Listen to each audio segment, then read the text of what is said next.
અહીંયા શું કરો તમે? આજે દુસરા ગામમાં કામનું કાંઈક સેટિંગ કરી દે ને, હમણાં બધું અટવાય છે. ગામ બદલ્યા છે ફેમિલી હારું કર્યું તમે અહીંયા આવીએ. અમે નવા બંગલામાં બેહી, એસી છે, સોફા છે. એના કઈ ખર્ચે જ નહીં. અહીંયા ધંધો કરવો હોય ને સુરતમાં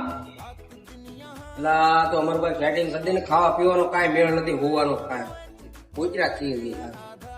એલા ભાઈ હોવાની ઉપાધિ થોડી કરવાની હોય. કારખાને હુઈ જવાનું હોય અને રોજમાં ખાઈ લેવાનું. 60 રૂપિયામાં ફૂલ, જેટલું ખાવું એટલું.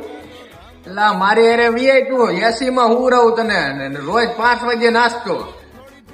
કેટલા દિવસ તો હા તો વાંધો તો કાલે ત્યાં ને કામે બીજું શું વધી ગયું. હાસીન વધી ગયેલા બહુ વધી ગયું. હાલ જાવ તો સારું હા વાંધો ને, તમને ફોન કરી ઉપર ગયો પાછા.